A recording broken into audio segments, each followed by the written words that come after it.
All right, a very good morning to you all. Today we will be discussing the Recombinant DNA Technology course for BSc Honors Biotechnology. I'm Dr. Vipin. I did my PhD from Center for Cellular Molecular Biology, Hyderabad, and I did a postdoctoral fellowship from Ivan's Paris. Currently, I'm an associate professor at Chandigarh University, Mohali, and I've given my email and everything for feedback, and you can get back to me on the topics discussed as and when required. So today we discuss the basic topic, that is restriction endonucleases and their applications. And if you see here, this has been a fundamental discovery, and it has led to a Nobel Prize for Werner Arbor, Daniel Nathans, and Hamilton Smith way back in 1978. And this is important because it gave you the first handle to manipulate DNA, which is a major activity in recombinant DNA technology. And we'll see into the details of it as we move along at the talk. So let's start with the basics first, and the very basic of the nucleic acids would be to talk about the fundamental units of nucleic acids, that is the nucleotides. Nucleic acids are polymers of nucleotides, and if you look at a single nucleotide has three important components. First, of course, is the pentose sugar or the 5-carbon sugar that is there. And to this 5-carbon sugar molecule, you have the attachment of a nitrogenous base at the first carbon, and you have the attachment of phosphate groups at the 5th carbon. And so if you look at the sugar now, the sugar can be of two types, depending on what is the functional group on carbon number 2 here. If it is a hydroxyl group, then this is a ribose sugar. If it is a hydrogen atom alone, then it is a deoxyribose sugar. So ribose and deoxyribose differ with respect to one oxygen atom, which is present at second carbon here. If it is a hydroxyl group or OH group, then it is a ribose sugar. If it is a hydrogen atom alone, then it is a deoxyribose sugar. Now coming back here, at the first carbon, you have the attachment of nitrogenous bases. And if you look at the nitrogenous bases, there are two basic types of nitrogenous bases. You have purines and you have pyrimidines. Purines themselves can be classified into adenine and guanine. These are 9-atom rings, and they attach to the first carbon here on the pentose sugar. Likewise, you have pyrimidines. Pyrimidines are of three types: cytosine, uracil, and thymine, of which cytosine and thymine are found in DNA, and uracil is found in RNA. And these are again 6-atom rings here, and they attach again to the first carbon on the pentose sugar here, right? And then of course you have the phosphate group, and phosphate group attaches to the 5' carbon on the pentose sugar here, and then it could be a single carbon phosphate group, it could be double, or it could be triple phosphate groups. Accordingly, you have what is known as nucleoside monophosphate, nucleoside diphosphate, and nucleoside triphosphate, right? So to look into the key terms that we've studied in this slide, so it includes a nucleotide, which is the basic and fundamental unit of a nucleic acid is a polymer of nucleotide. And nucleotide itself consists of three important parts. One is the pentose sugar. This could be ribose or deoxyribose. Then you have nitrogenous bases, which could be of two major types, urines or pyrimidines. And then, of course, it has a phosphate group. So then we move on and we talk more about the DNA structure or double helix. So moving on, DNA double helix model was given by Watson and Crick. Again, it is a Nobel Prize winning effort, 1962, one of the key discoveries of the last century that propelled biotechnology by leaps and bounds. And some of the key features of the double helix model proposed by Watson and Crick include: one, of course, the first important point was that this is a double-stranded right-handed helix. So there are two strands. The two strands are wound over each other in the right-handed direction. And if you look at the diameter of this double helix, it is around 2 nanometers. And if you look at the number of nucleotides per complete turn of the helix, that is around 10.5 base pairs. And it may be important to mention that we are mentioning here the structure for bDNA. There are other conformations in which a DNA can exist, depending on the situations. It could take a or Z DNA, which is slightly different. But the conventional and the normal DNA conformation is the bDNA conformation, which we discuss here. So two strands, they form a helix, which is right-handed helix. And as I told you, 2 nanometers in diameters and 10.5 nucleotides per turn is found in the DNA double helix. The other important feature is that the two strands that are there in a DNA double helix, they run anti-parallel to each other. Anti-parallel meaning the orientation is opposite for the two strands. For example, here, if this will have a 5' free phosphate end, on the other strand there would be a 3' OH end, right? That will be a free 3' OH end. And likewise, on the opposite end of the helix here, if you see, you will have a 3' OH on the first strand, and on the complementary strand, you'll have a 5' phosphate, which will be free. So this tends to give you an orientation on the DNA, and also it helps you to basically say that they are anti-parallel to each other. Right? So this is, and whenever you write a DNA sequence, you would write always from the nucleotide at the 5' end and then move on to the nucleotide at the 3' end. So that is by convention. Whether you're writing about this strand or writing the sequence of this strand, it is always written from 5' to 3' end. So when you're writing this, you'll start from here. When you're writing the sequence of this strand, you'll start from here and take it forward until the 3' end. Now, the other important point to be made here is that the individual nucleotides on the same strand, so this is one strand here, and individual nucleotides on the same strand are connected by a phosphodiester bond. So a phosphodiester bond basically is a bond that is found between the 5th carbon of one sugar molecule and the 3rd carbon of the next nucleotide here. So if you see here, this is the phosphodiester bond. This is the 5' of this nucleotide. This is the 3' end of the other nucleotide, and they bond together to form a phosphate bond by removal of a water molecule. And this is very important because in most of the recombinant DNA technology, what we do is basically to either create a phosphate bond or to remove a phosphate bond. That is the phosphodiester bond, I mean. So you are either creating a phosphodiester bond or you're removing a phosphodiester bond. That is what you're basically doing in most of your recombinant DNA technology that you use. The last point here, and important, nucleotides on the two strands are joined together by hydrogen bonds here. And hydrogen bond follows a base pairing rule or base complementarity rule, which means an adenine can only pair with a thymine, and a cytosine can only pair with a guanine. And adenine pairs with thymine by double hydrogen bonds, and cytosine pairs with guanine with a triple hydrogen bond. And this base complementarity rule is very basic, simple, and very elegant method which ensures a faithful copying of your DNA as also a faithful copy into RNA intermediate. And this is, by nature has evolved this very simple mechanism that allows you to faithfully replicate your DNA for over millions of years, and therefore this is really important. Base pairing rule here: adenine pairs with thymine by double hydrogen bonds, and cytosine pairs with guanine with a triple hydrogen bond. So let's start with some basic questions as well, so that you understand the context of what we're talking. So here is the first question. So here you have, so this is what I call weapons bracket. So the question is, if you have a double-stranded DNA, each strand with 100 bases, how many phosphodiester bonds are formed? And I'll give you 1 minute or 30 seconds to solve this. And then, of course, I'll give you the solution for this. And then we move on to slightly more complex things from here. So your 30 seconds will start now.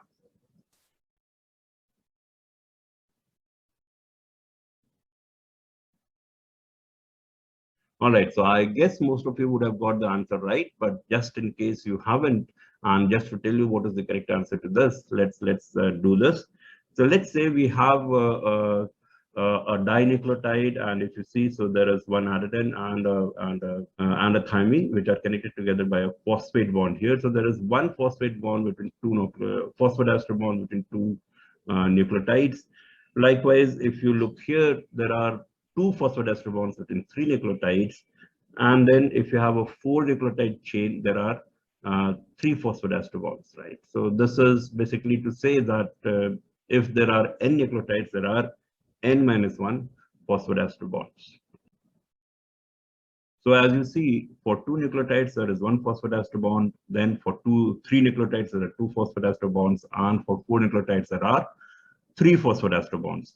So if you generalize this in terms of a formula, if there are n nucleotides in a nucleic acid chain, there will be n-1 phosphodiester bonds. So in this case, on each strand, we have 100 bases. So which means on each strand, we'll have 99 phosphodiester bonds, which means actually when you talk of double strands, you'll have 100 nucleotides on one strand it's giving you 99 phosphodiester bonds. So therefore, 200 nucleotides in the double strands would give you 99 into 2, that is 198 phosphodiester bonds. So the correct answer for this will be 198 phosphodiester bonds. If the same question was for an RNA, you know RNA is single-stranded. So if there are 100 nucleotides, then it is simply N-1, 99 phosphodiester bonds. So I hope that is clear to you all now. And we talk now of recombinant DNA technology. So recombinant DNA technology, very basically, if you see here, what you're doing is there are two molecules of DNA, one of which is your vector molecule. And here in this case, I take an example of a plasmid. So you know plasmid is a double-stranded circular DNA. So this is a circular DNA.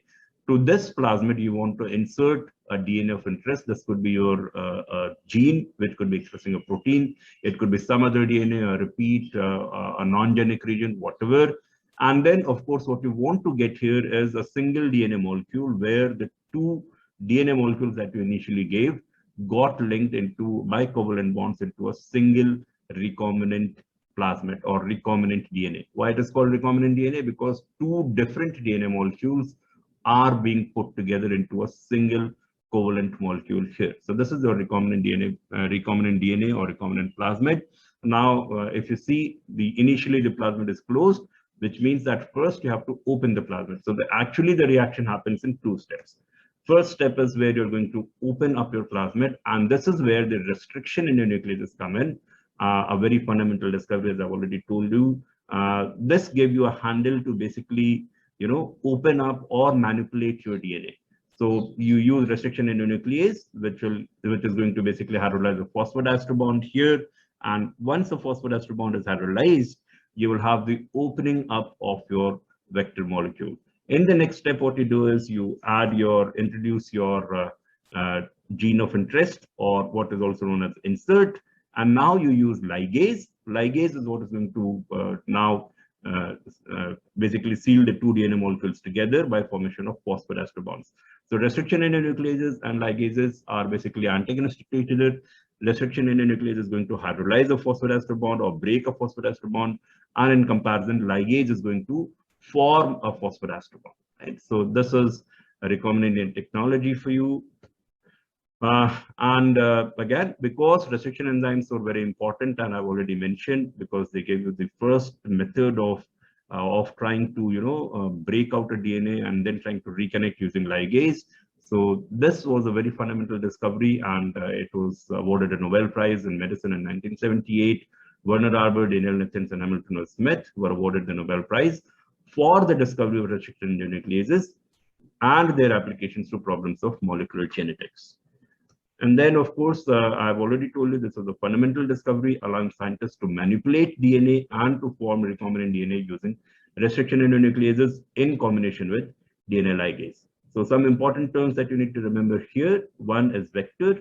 Vector is a molecule into which you add your gene of interest, and then this vector can be put into a cell where it can multiply independently of the cell as also as the cell multiplies. And we'll have a lecture on vectors where we would be talking in more details about vectors, and there is a whole series of vectors that have evolved over time. Then insert is the piece of DNA that you want to put into your vector. This could be normally a gene which you want to convert into a protein, or you want it to be expressed, or it could also be a non-genic feature which you want to first basically insert into a vector, and probably you want to sequence to know what is actually the order of nucleotides in this insert. So, and then of course restriction enzymes, we have talked about this, and this lecture is dedicated to restriction enzymes, and we'll talk more about it in the coming slides. Ligase is the second step of recombinant DNA technology, where you open up a vector and you basically stitch the insert into the vector using ligase. And then, of course, recombinant DNA is basically two DNAs that are not naturally together. If they're brought together, that would be your recombinant DNA. And of course, we'll have a more technical definition as we move on. So coming to the definition of recombinant DNA, and here again, the same example. So you have a plasmid, you have a DNA of interest, which is known as insert, and you make what is known as a recombinant vector, or in this case, which is a recombinant plasmid. So recombinant DNA, rDNA, it is also known as rDNA.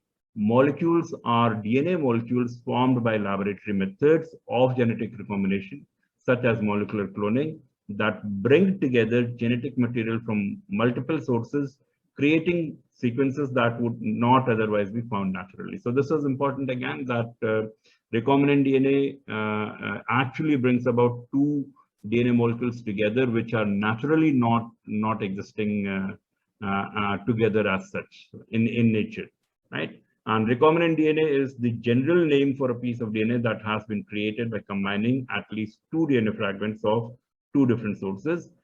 So that is your recombinant DNA. And to create recombinant DNA, I've already told you, first, of course, you require to hydrolyze the phosphodiester bonds. And for that, you use your restriction endonucleases. And then in the next step, what you want to do is to form new phosphodiester bonds.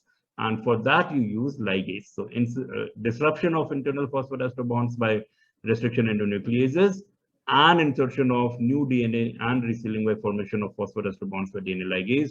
These are the two key steps in recombinant DNA technology. And we'll discuss these in more details as we move along. Some of the key terms that you must remember here. So, of course, recombinant DNA, and we've discussed that. Sometimes the recombinant DNA is also known as chimera. And chimera, if you know, basically is a combination of two elements that do not naturally exist together. So in this case, recombinant DNA, because it is bringing together of two DNA molecules in a directed and experimental manner. This is known as chimera. Restriction endonucleases, of course, we are going to discuss this in more details in the coming slides. And DNA ligase, I've already told you, DNA ligase is the one that forms the phosphodiester bonds. Restriction endonucleases, on the other hand, hydrolyze the phosphodiester bond. So then we move on and we talk of phosphodiester bonds, since it has been coming off so often. So let's get into the details of phosphodiester bond. So if you see here, and we have discussed in the earlier slides also in the double helix model, that individual nucleotides on the same strand are connected to each other by phosphodiester bonds. So if you see here, these are two adjacent nucleotides on the same strand, and you see there is a 5' phosphate here and a 3' OH here that combine together to give you a phosphodiester bond. So this is your phosphodiester bond, right? And if you also remember that we discussed that the DNA strand has a 5' and 3' orientation, and this 5' and 3' orientation is because at the 5' end you have a free phosphate group, and the 3' end you have a free OH group, and the two strands are anti-parallel, because if this strand has a 5' end here with the phosphate, on the complementary strand there would be a 3' OH free end. And then likewise at the other end, if the first strand has a 3' OH, the second strand, the complementary strand at that position would have a 5' free phosphate. So this is why the two strands are anti-parallel, and there is orientation in the strands. And then of course, we look into how this reaction happen. So the phosphodiester bonds can be hydrolyzed by restriction endonucleases and formed by ligases. So here you have a piece of DNA, and I show you the phosphodiester bonds by these dashes here. And if you see a piece of DNA would have a 5' phosphate and a 3' OH on the top strand here. And this will be anti-parallel, which means the 5' phosphate would be at the right end on the bottom strand as compared to the 3' OH on the left end here, right? So this is your a typical double-stranded DNA molecule. It will have a 5' phosphate and a 3' OH on the top strand, and in the anti-parallel orientation of 5' phosphate and a 3' OH on the bottom strand. Now, when you use restriction endonuclease here, the restriction endonuclease is going to cause a hydrolysis of phosphodiester bonds, and here in this case, I show you a hydrolysis of phosphodiester bonds at the same position, the top and bottom strand. So when that happens, this is going to now generate new 3' OH and a 5' phosphate end here, and likewise a 5' phosphate and a 3' OH here. So for this piece of DNA here, there is a 5' phosphate on the left, and there is a 3' OH here. Likewise here for the second piece of DNA here, there is already a 3' OH end that is coming from the parental DNA. And in this place here, at the start of this digested DNA now, you have a 5' phosphate and the corresponding 3' OH and 5' phosphate on the other strand. Now, if you use ligase here, the ligase works on these molecules here. So if there is a 3' OH and a 5' phosphate, the ligase is going to now form a phosphodiester bond. So because the condition is satisfied both in the top strand and the bottom strand, both have a 3' OH and a 5' phosphate. The two molecules can be linked together using ligase, giving you a final DNA that is again a single DNA molecule, right? So this is your phosphodiester bond formation and dissolution. Dissolution happens by restriction endonuclease, and formation happens by ligase. Now, just as an activity, and you can think over it, if a linear DNA molecule has 4 restriction sites and all are digested, how many fragments will be formed, and would it differ, and if so, how in case of circular DNAs? And we'll answer this question in the third lecture of the series. So we'll discuss more about restriction digestion, and there at that point of time I'll give you answers to these questions. Until then, you can also think, and it is always good to refer and study yourself and also find answers. Remember, reading the text is not going to stay for too long unless you do corresponding questions to the text, because questions are directed, so they hit you very straightforward, and they also make a memory mark that you remember for a longer time. So apart from reading text, it is very important that you do corresponding questions and keep doing these questions on a regular basis once you've read the text, so that the information stays and sticks to your memory much longer and much clearer. And many a times a good question will also clear a lot of concepts that you may have passively read in theory, but not actually followed. So therefore, doing questions is very important. So let's move on, and we now talk of restriction endonucleases. So here you are, this is your vector here, and this is again a plasmid, double-stranded closed circular DNA, and you want to open it up, and the first reaction in this happens to be with restriction endonucleases. So when you use a restriction endonuclease, it is going to hydrolyze a phosphodiester bond somewhere here, and that would result in opening of your vector or opening of your plasmid into a linear DNA, right? So this is important again. And if you look here, we now zoom into this region. So we are looking only into these two arms here. Of course, they are joined at the bottom end and form a complete circle. So let's see here. So here what you have is on the dissolution of a phosphodiester bond, you have generation of a 3' OH and a 5' phosphate and a corresponding 5' phosphate and a 3' OH on the other arm here. And of course, these are connected to each other here, but we're not looking at that for now. Now, if you see, now you put in your insert into the reaction and you also add ligase into the reaction. The insert would tend to find a position where it can now insert in between your vector arms here, right? So these are your vector arms. Here is your insert. Now, if you see the 3' OH and 5' phosphate are well positioned at all the positions here. So there's a 3' OH, 5' phosphate. Here is a 3' OH, a 5' phosphate, and again a 3' OH and a 5' phosphate. So because now two ends of a DNA molecule, one with a 3' OH and one with a 5' phosphate, are next to each other, ligase can facilitate the formation of phosphodiester bond by eradication of a water molecule during the process. So what happens then is that ligase is going to integrate DNA B in between the fragments of DNA A. So this is, if this was your DNA A here, and this is your DNA B, so the insert gets inserted in between the two ends of the vector here, and giving you then finally a single DNA molecule which is covalently attached to, in which the original two DNA molecules are covalently attached by a phosphodiester bond, and this is now a stable molecule here. So this is your restriction endonucleases and the role of ligases in recombinant DNA technology. And if you look here effectively in this reaction, first, of course, you have hydrolysis of phosphodiester bonds on the top and bottom strand. So two phosphodiester bonds are dissolved or broken. And then, of course, in the next step of reactions, the next series of reactions, 4 phosphodiester bonds are formed here. So these are your 4 phosphodiester bonds that are formed here. So effectively in this reaction, 2 phosphodiester bonds are hydrolyzed and 4 new phosphodiester bonds are formed.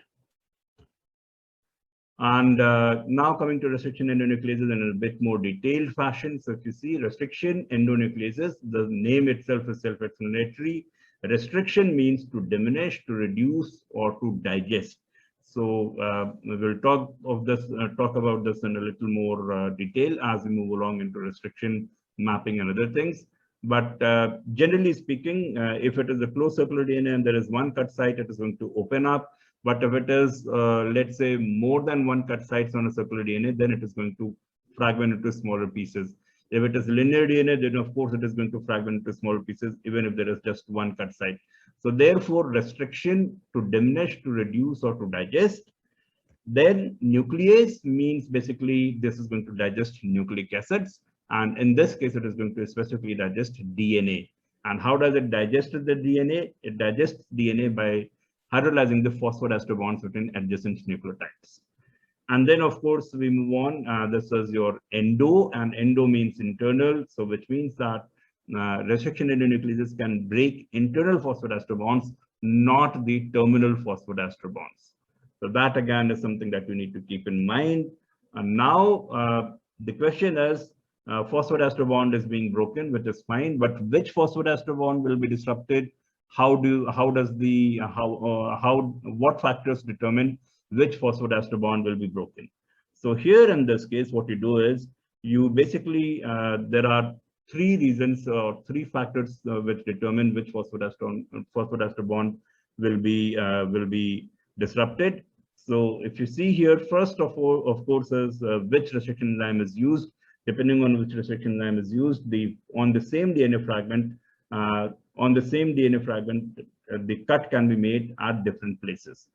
Then the other important point is whether your DNA will get digested or not in the first place will depend on the presence of a specific order of nucleotides on this piece of DNA. That is known as the recognition sequence. So every restriction enzyme has its own characteristic recognition sequence. And unless this recognition sequence is present on the DNA will not be digested by this particular restriction enzyme.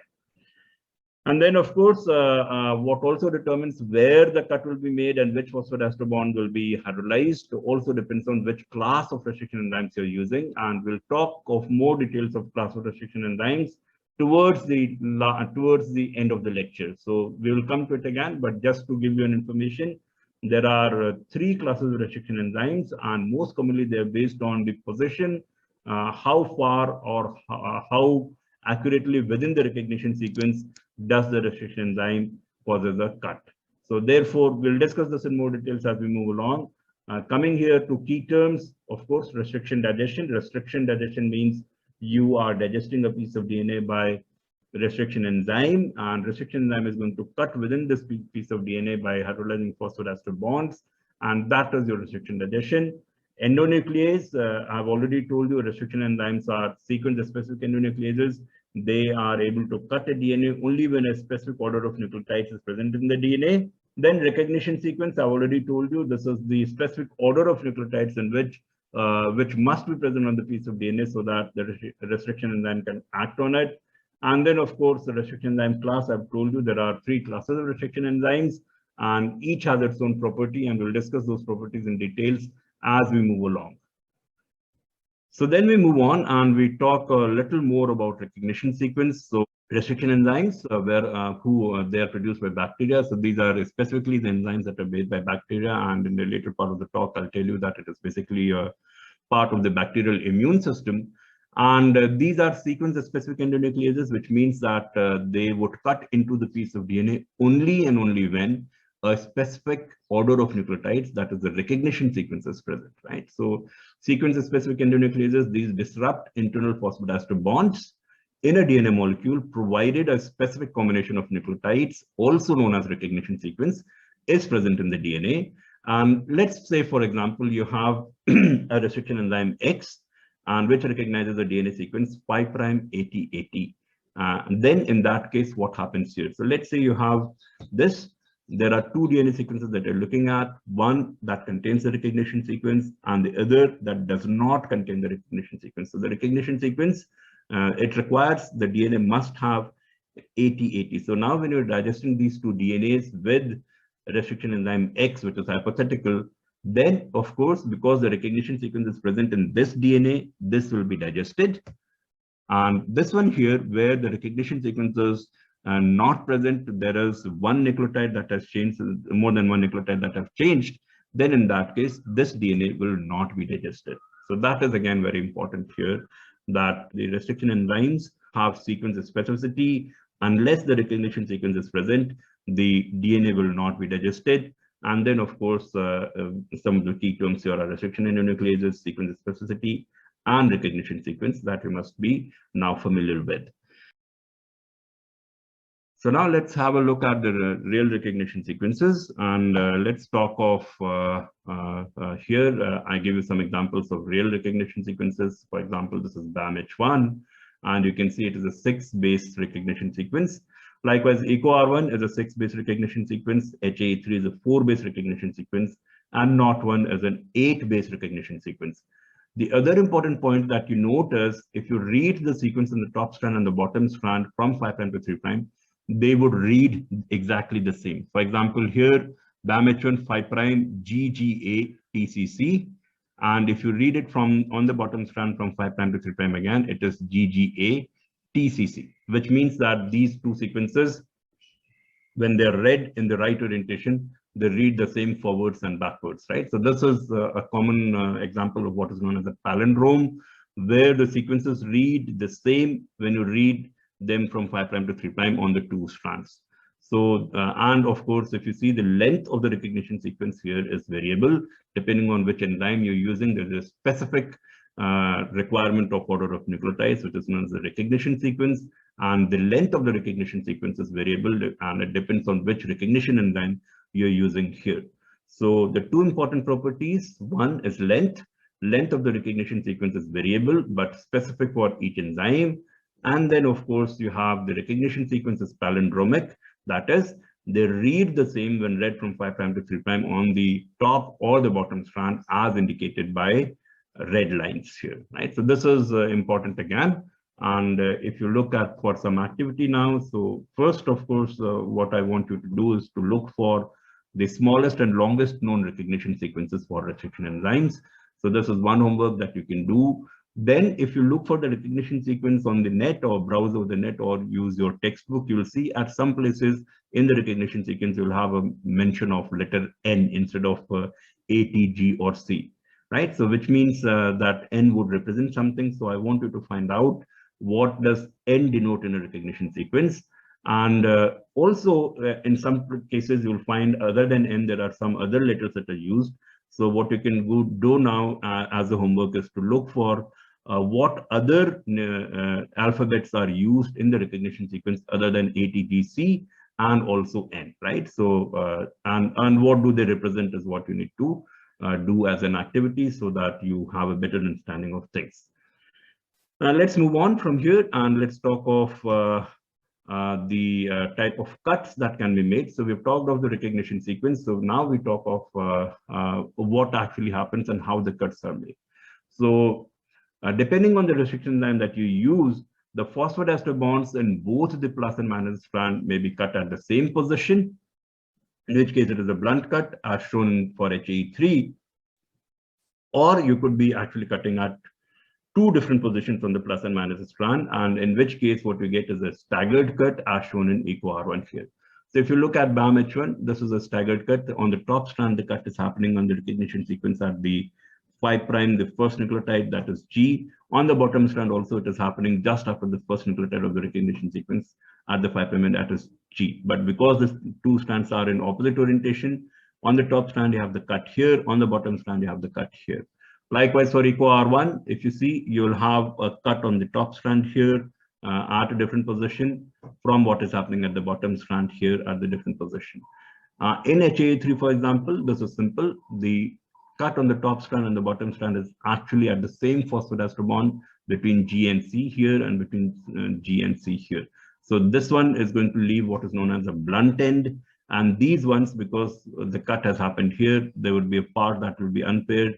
So these are known as staggered ends. So BAM-H1, EcoR1, and NOT1 are going to give you staggered ends or sticky ends or cohesive ends, or also known as sticky ends, while HAE3, which is going to cut at the same position on the top and bottom strand, exactly the same nucleotide in the top and bottom strand. Here you will have basically a blunt end, because there is nothing that overhangs here. And we'll talk more of this as we move along. And I've already told you recognition sequence, the length can be variable, and also the nucleotide sequence is specific for each restriction enzyme. So in BAM-H1, the recognition sequence is GGA TCC. In EcoR1, it is GAA TTC. In HAE3, it is GC CC, and so on and so forth. And also, we've talked about the palindromic nature of recognition sequences. So if you read the sequence from 5' to 3' and the bottom strand again from 5' to 3', it will read the same, right? So this is GGA TCC, and this is again GGA TCC. So this is what is the palindrome in terms of DNA, right? And if you look into the Y chromosome of humans, there is a huge palindromes are found, the significance of which is not very clear as of now. So of course, so here again, we come back to the topic, and phosphodiester bonds in the plus and minus strand may be cut at different positions, leading to staggered cut. So this is your staggered cut, and if it is being cut at if the phosphodiester bond is being cut at the same position on the top and bottom strand, as happens in HAE3 case, then it is a blunt end. And this has significance because when you move to the next reaction in the sequence of recombinant DNA, that is ligation, it is important that you have staggered cuts as compared to blunt cut, because staggered end ligation or cohesive end ligation is a lot more easier than the blunt end ligation. So let's see this in more details. What happens when you're doing a staggered cut vis-a-vis what happens when you do a blunt cut. So now we'll look into this. So here is your BAM-H1. This is the recognition sequence. This was the remaining nucleotides here, and you can see BAM-H1 cuts on the top strand at this position, and on the bottom strand on the recognition sequence at this position. So the two positions are not the same even with respect to the DNA molecule. One is cut is here, the other cut is here. So when the cut actually happens, now if you see, you will have a part which will basically be this one here. So you have this G coupled to the C, and then it has an unpaired or no complementary part for this overhang here, which is this CTHE. Likewise, for the other part, this is what is happening here. So here again, you have a GATC, that is an overhang or the sticky end or the staggered end, and followed by FCG and the rest of the sequence here. And what is important to note here is that if you see, there is base complementarity between the overhangs. So C, G, T, A, T, and GC. So these sticky ends, molecules with sticky ends have a natural tendency to come together because of the base complementarity, and therefore what happens is these can come together. And now, of course, what you do is this molecule will be relatively stabilized because there is a natural affinity for them to come together and form hydrogen bonds. And then, of course, the DNA ligase that comes in can now seal the phosphodiester bonds, one here and one here, resulting in formation of a single covalent molecule. So, for example, here now the DNA ligase comes in and facilitates the formation of phosphodiester bond. But the important point is, because these are cohesive ends, the molecule was already a little bit aligned and a little bit stabilized, and therefore it is very easy for DNA ligase to now come and form a phosphodiester bond. This is not the case in case of blunt ends. So the two fragments of DNA have unpaired complementary or sticky end or overhangs. So these are your overhangs. Let me take you back here. So these are your overhangs. After you've done your digestion, you have a breakup here and a breakup here. So you get these sticky ends. These are unpaired, uncomplemented nucleotides on one of the strands here. And likewise on the other remaining part, you have again unpaired, uncomplemented nucleotides.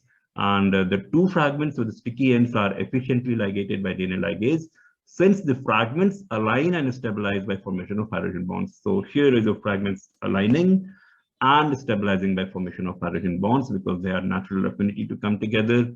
And then, of course, the DNA ligase can very easily form the phosphodiester bonds now because the molecule is already stabilized and they have a natural affinity to come together. The ligase does not have to depend on chance for the two molecules to be close together to form a phosphodiester bond. So this is helpful. It increases the ligation efficiency. Also, what is important is that this can help you also in directional cloning. We'll talk of directional cloning at the very end of the lecture. The last few slides will talk about direction cloning.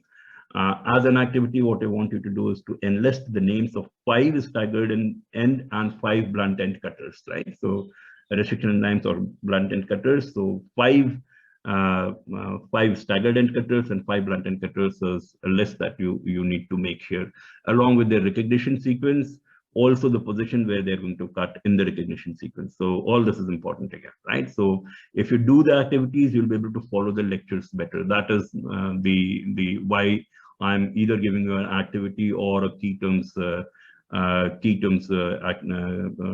section here, right? So this is how we move on. Now let's see what happens in the blunt end, right? So here is your blunt end cutter. So you have HA3, and this is, if you see the top strand, the cut happens between this G and C. On the bottom strand, the cut happens between this G and C. And both the cuts are happening at the same position on the top and bottom strand. So this is the phosphodiester bond that is getting hydrolyzed here and here, right? And so when you have your blunt cut, this is how the molecules are going to separate. The resultant molecules, you'll have 2 molecules here. One is this one, this portion here, and the other is this one here. And you can see there is no natural affinity for them to come together because there are no overhangs and there is no base complementarity.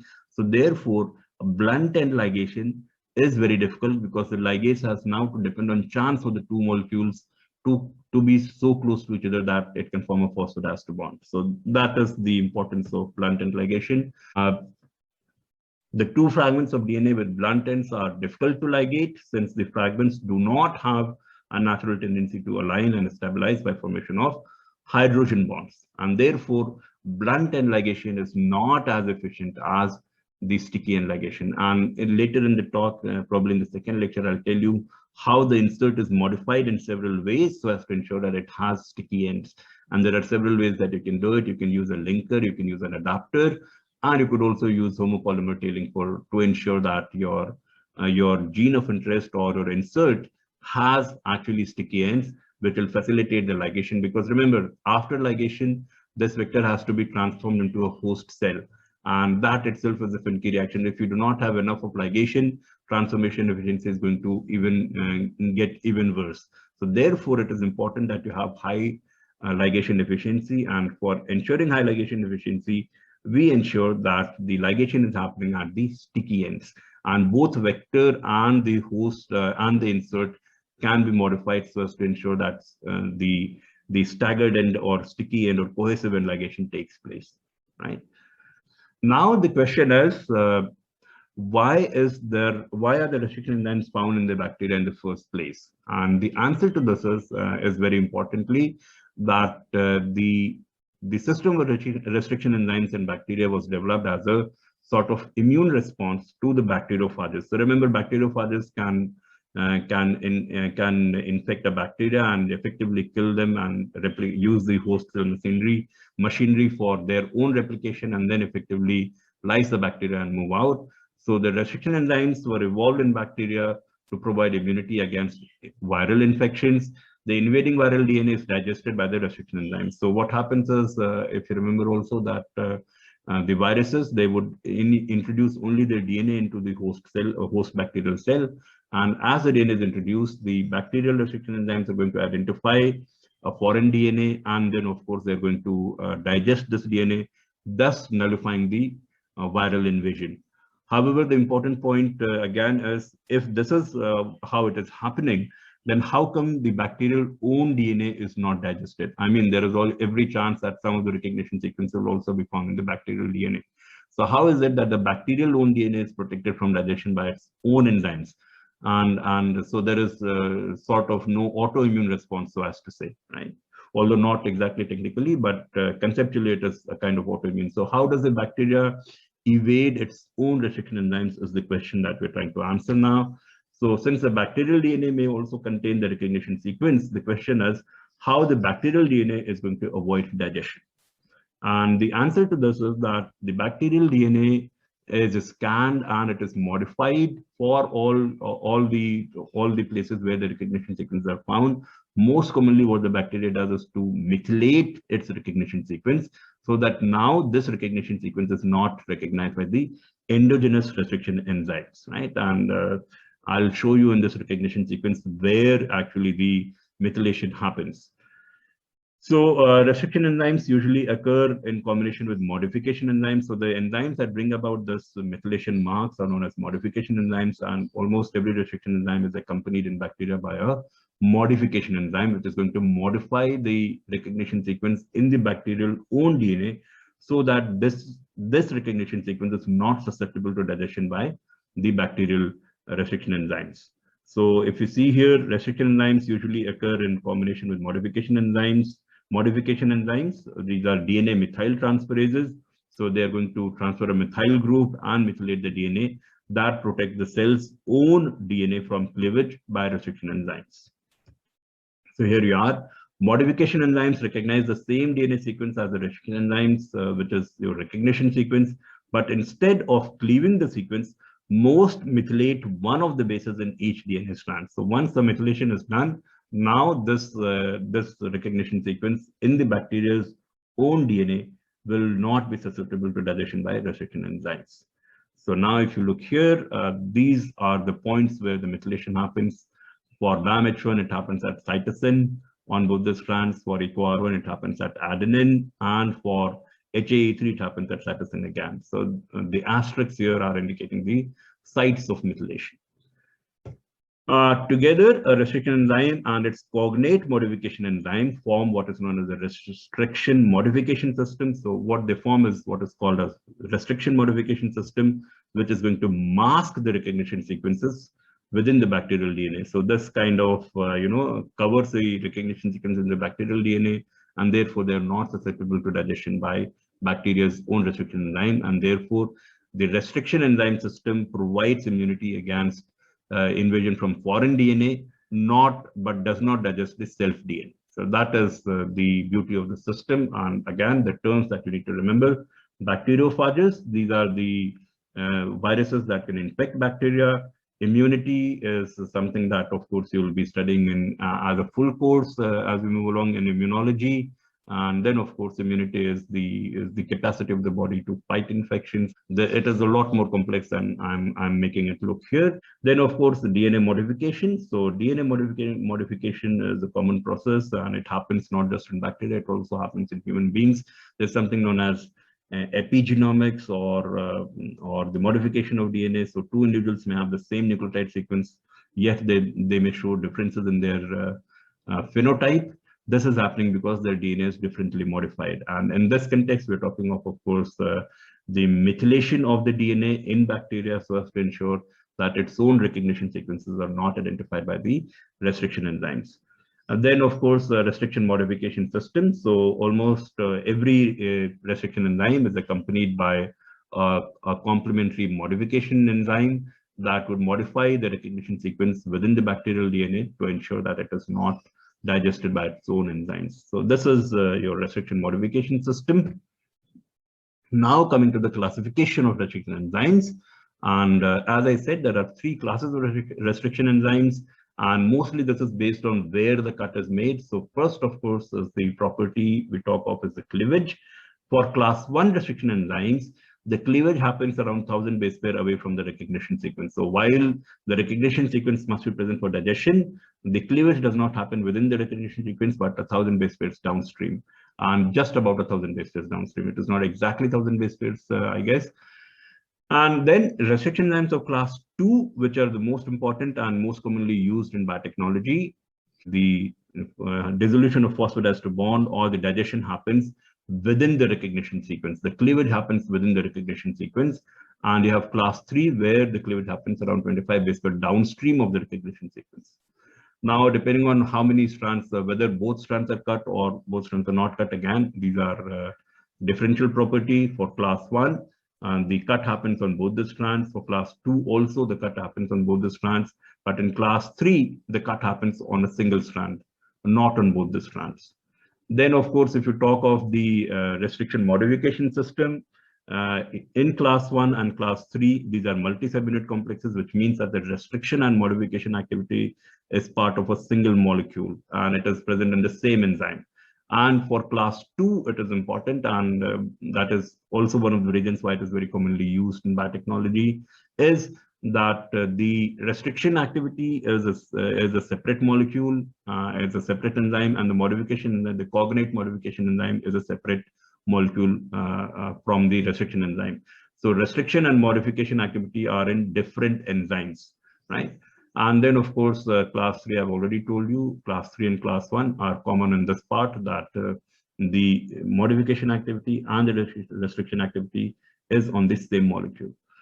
Then ATP, if you look at the ATP is required in case of class 1 and class 3, but it is not required in case of class 2, which is again a very important feature here. Then magnesium ion is required in all the 3 classes. So magnesium is the cofactor that is required for activity of all the restriction enzymes of all the 3 classes. And if you talk of abundance, the most common of the enzyme class is class 2, and the other class 3 is rare, and class 1 is less common. And then, of course, an activity that I want to again put it to you, and I've already given during the discussion, is enlist the reasons why class 2 restriction enzymes are preferred for DNA cloning. And one of the most important reasons is that because you know exactly where the cut is going to be made, it is going to be made within the recognition sequence. So that gives you a handle to manipulate a DNA more precisely as compared to class 1 and class 2. And then, of course, there are other reasons. For example, ATP is not required. And then, of course, in class 2, the restriction and modification activity are in 2 different enzymes. So you don't have to really worry. You just order the restriction enzyme, and that is going to work out for you. So let's have a bit of also on the nomenclature restriction enzymes, how the restriction enzymes are named. And by now you would have realized that they have a pattern like BAM-H1, EcoR1, HIND3, and so on and so forth. So by now you would have realized that there is a pattern to how the restriction enzymes are named: EcoR1, BAM-H1, HAE3, NOT1, etc. So these are basically a standard set of rules by which the nomenclature is done. The first letter, which is in uppercase, indicates the initial of the genus. So EcoR1 is Escherichia, the first letter. The next 2 letters indicate the first 2 letters of the species. So Escherichia, E is the first letter, is for genus. The next 2 are for the species. So coli, Escherichia coli, and then, of course, you have the next letter represents the strain. So here in this case, the strain is R, and the Roman numeral indicates the order in which this enzyme was isolated in that strain. So this is EcoR1, Escherichia coli, strain R, first enzyme of this type to be isolated in this strain. HIND3, Haemophilus influenzae, strain D, a third restriction enzyme to be discovered in this strain. So this is how the nomenclature is done.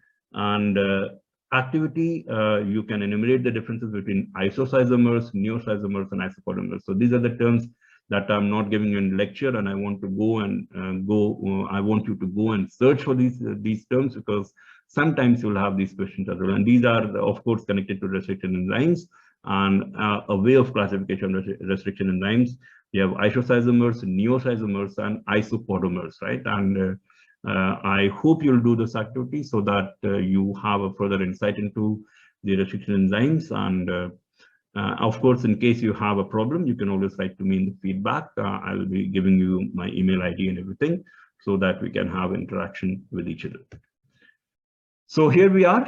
In the next lecture, we'll talk about other enzymes that are used for recombinant DNA technology and for manipulation of DNA. We'll talk about alkaline phosphatase. We'll talk about kinases, terminal transferases, and so on and so forth. We'll also look at how the vector and insert can be modified to ensure efficient ligation, because that is the first important step in recombinant DNA technology.